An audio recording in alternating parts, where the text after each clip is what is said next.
The instant you start to explain, you lose all control. Picture this. A subtle insult slips across the dinner table. A colleague questions your decision in front of the team. Your partner twists your intention into something ugly. You feel that familiar heat in your neck. Your pulse quickens. Your mind races, shouting that you're being misread, that the facts are on your side, that you must set the record straight this very second. So you open your mouth, you clarify, you justify, and in that exact moment you have surrendered. You've entered their arena and accepted their rules. The world rarely cares about the accuracy of your statement. It responds to the energy behind it. The one who scrambles to explain is the one who begs for permission. The one who fights to defend has already granted the other person a gavel.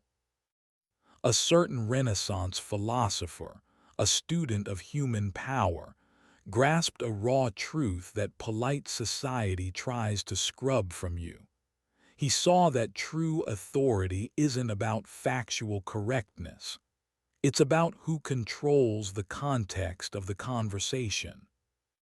And when you plead your case, you are stepping into the box they built for you. But what if you stopped? What if, when the verbal spear is thrown, you did the single thing that unravels a manipulator completely? Most people navigate life as emotional marionettes. Their strings are tugged by the opinions of others. A disapproving glance and they apologize. A baseless accusation and they furnish evidence. They exist in a perpetual state of reaction, forever trying to demonstrate their goodness, intelligence, or worth. It's a draining, hollow way to live. A slow erosion of your spirit. But there is another path, a mode of moving through the world so composed, so self-contained, and so psychologically fortified that insults don't merely deflect, they evaporate before reaching you. This isn't about being heartless. It isn't about pride. It's a radical change in where you source your sense of reality. Today, we will break down the anatomy of non-reaction. We'll examine why your instincts betray you in these clashes and how to reprogram them with a strategic mindset that ancient advisors would have coded for royalty. I will show you how to invert the power dynamic in a breath, how to make an aggressor question their own perception, how to wield silence not as emptiness, but as a tool that dismantles another's ego. But be prepared. This demands you put to rest a part of yourself you've nurtured since childhood, the part that pleads to be seen, the part that seeks approval. If you can release that craving, you become formidable. You become unreachable. Let's start. So, why this impulse? Why does your first move when challenged involve presenting proof of your virtue? It begins early. Think of being a child. An adult accuses you of a misdeed. What was your only escape route from blame? Explanation. It wasn't me. It broke by itself. You learned that figures of authority hold the power of verdict. You learned your peace depended on persuading that authority of your innocence. The trouble is, you became an adult, but that psychological reflex stayed. You now project that authority onto nearly everyone. Your employer, your friend, a commenter online. When you defend yourself to someone, your subconscious whispers, "You are the judge. I am the supplicant. Validate me so I can feel secure." It radiates vulnerability. And people at a primal level detect that scent of need from kilometers away. That philosopher wrote, It is better to be feared than loved. Translate that to today's social landscape. It is better to be respected than exhaustively understood. When you hurry to defend, you choose being understood over being respected. You are saying, "Please see my heart." But a general does not explain his strategy to every soldier. A mountain does not explain its height to the wind. The second you begin listing reasons, producing screenshots, or recounting history to prove your point, you broadcast that your inner equilibrium depends on their consent. You've handed them the remote control to your peace. And once they have it, they can change the channel whenever they wish. This is the trap of the seeking validation. You believe if you articulate it perfectly, they'll say, "Ah, I understand, you are correct." How often does that truly occur? Almost never, because the assault was never about truth. It was about dominance. They didn't accuse you to learn facts. They accused you to see if you'd flinch, and you flinched. The initial step toward becoming unreachable is to realize the courtroom is an illusion. There is no bench. There is no panel. There is only you and your interpretation of events. When you cease appointing others as your judges, their accusations cease to be verdicts. They become mere viewpoints, and viewpoints are just background sound. So, what unfolds when you don't flinch? Envision the moment. Someone launches a verbal dart. You're so inconsiderate. The former you would sputter, "That's not true. I just did this for you. I'm stressed." Defensive, fragile, reactive. Now imagine the strategic approach. They say, "You're so inconsiderate." You look at them. You maintain eye contact. Your expression stays placid, unreadable. You let the quiet stretch for 3, 4, 5 seconds. Do you know what occurs in that void? It's a psychological black hole. The human mind is deeply unsettled by silence during confrontation. It indicates a break in the expected script. It signals you are not participating in their game. When you stay quiet, you are reflecting their own intensity back at them. You force them to sit in the discomfort they manufactured. Typically, they will begin to falter. They will speak again to fill the emptiness. "Well, not always, but just now, why are you staring at me like that?" They start justifying themselves against your silence. The dynamic has inverted. This is the stone wall method weaponized. You become an enigma. An enigma cannot be assailed.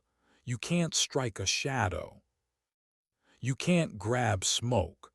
By denying them the resistance of a defense, their attack flows through you and leaves them off balance. This demands profound internal discipline because inside, your ego is howling. Retaliate. Say something witty. You must muzzle that impulse. That philosopher knew the most commanding person in any space is the one who remains unreadable. If you defend, you expose your values. You reveal what stings you. You display your pressure points. "I'm not lazy," you protest. Now they know your insecurity is productivity. "I'm not a liar," you argue. Now they know your insecurity is integrity. Silence discloses nothing. It is a polished obsidian mirror. When they gaze into it, they only see their own hostility staring back, and it unnerves them. It makes them feel assessed, which is ironic given you haven't uttered a syllable. Sometimes quiet isn't sufficient. Sometimes the scenario demands speech, but never defensive speech. If you must talk, you never oppose the force head-on. You redirect it.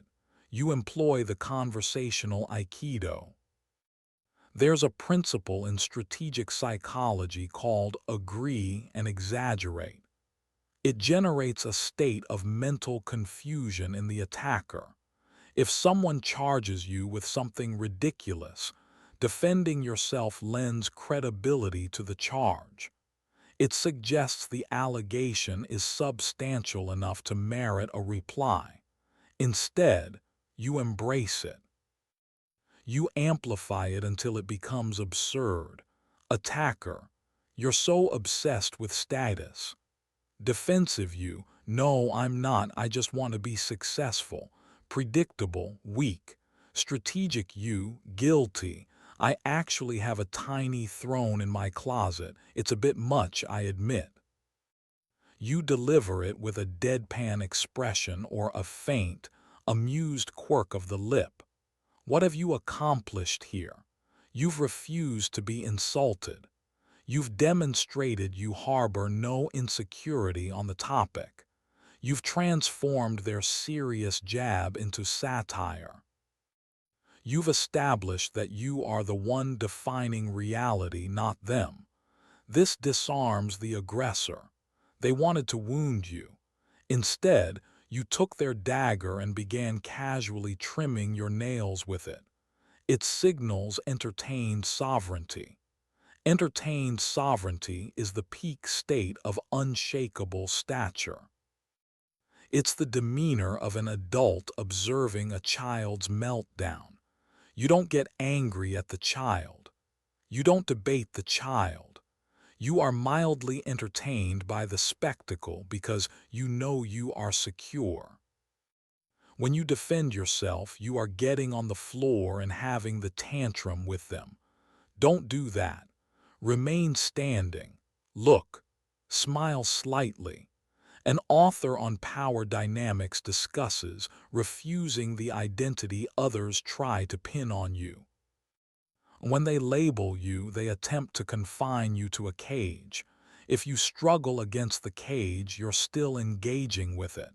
If you ridicule the cage's very existence, you nullify it. You're arrogant.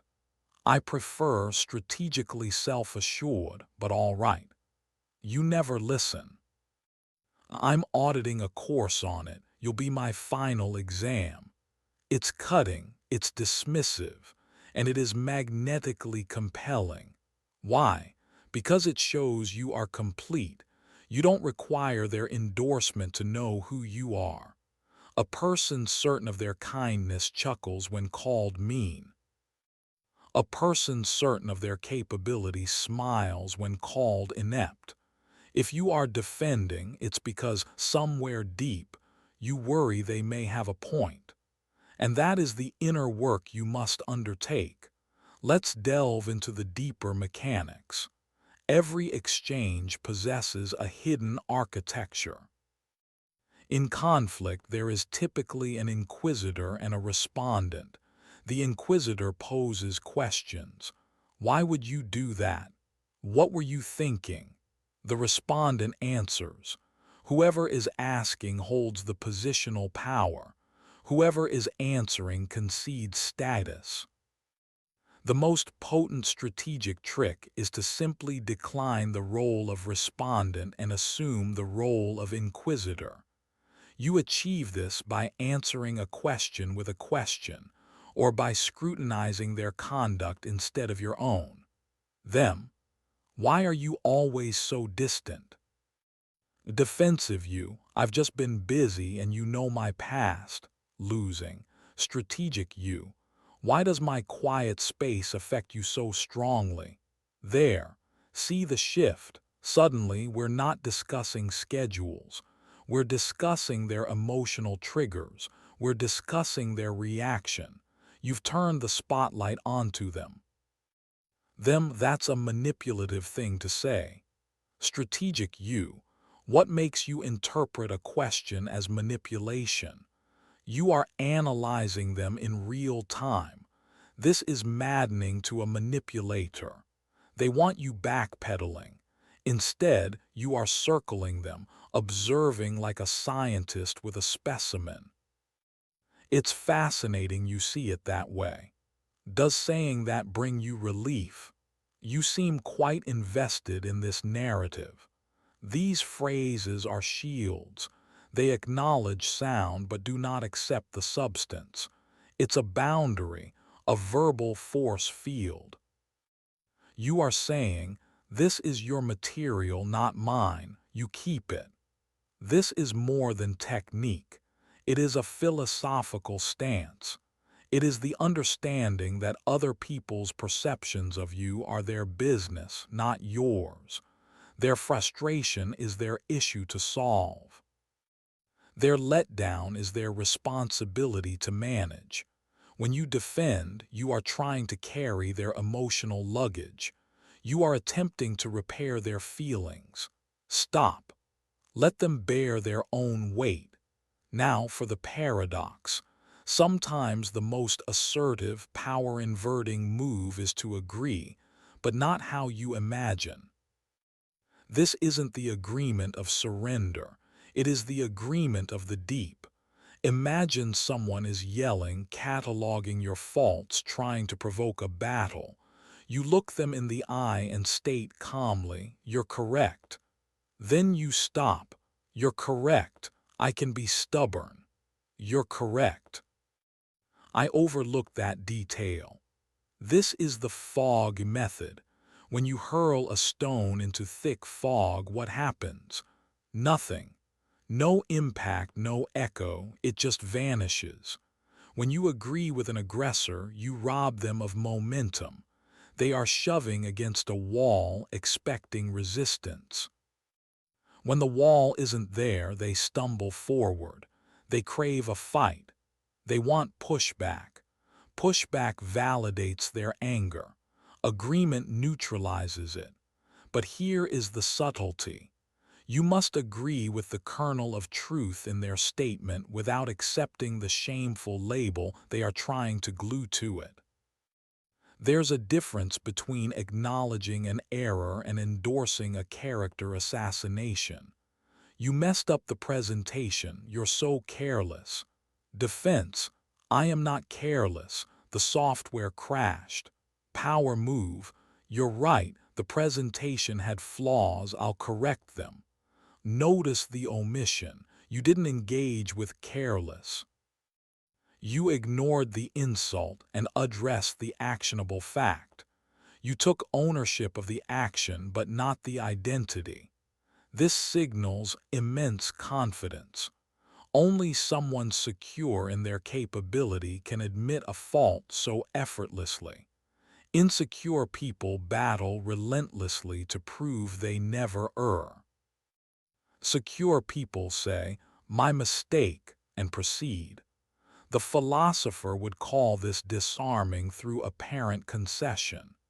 If you lay down your weapon, they appear foolish still holding theirs. It drains the energy from their sails. It makes them seem volatile and you seem anchored. And in the long view, history remembers the anchored. None of this functions if it's merely a performance. If you use these lines while your voice quavers, your eyes flicker, or your energy pleads like me, it will collapse. Strategic interaction is 20% language and 80% nonverbal presence. You must construct the internal foundation to support the quiet. This returns us to the shadow. Why does an attack cause pain? Because it presses on a wound already present. If I tell you your hair is made of spiders, you won't get upset. You'll think I'm unwell. You won't defend yourself. You'll be amused. But if I tell you you're a fraud and you defend yourself, it's because a part of you fears I could be right.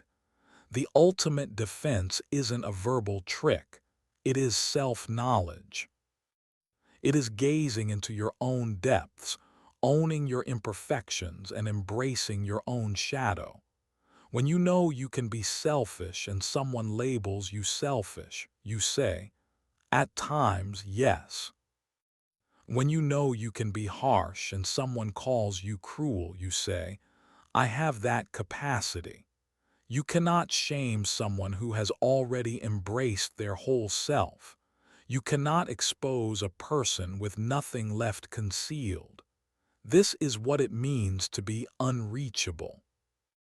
It means you've integrated the pieces of yourself that others try to weaponize. You become clear glass.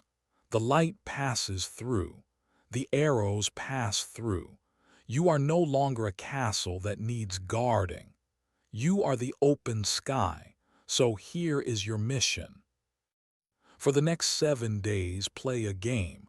Call it the explanation ban.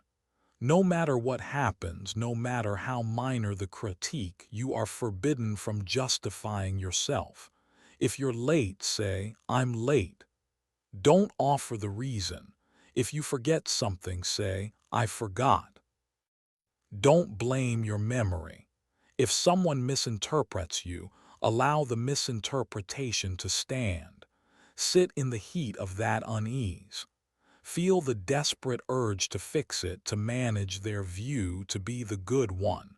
And let that urge turn to dust. Observe the people around you. Watch their reaction when you stop performing.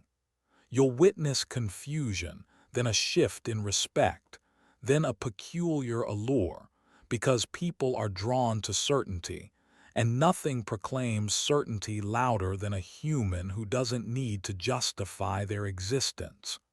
You are reclaiming your focus. You are sealing the leaks in your spirit. You are stepping out of the part of the supplicant and into the role of the sovereign. The world will attempt to lure you back. It will bait you. It feeds on reaction. Don't provide one. Maintain your mystery. Preserve your power. Hold your quiet. If this perspective resonates with a deeper, more resilient part of you, the part weary of performing for an audience, then you know what action to take. Hit like and subscribe to Winds of Thought, but don't do it because I requested it. Do it because you're finished being reactive in a world that feeds on reaction.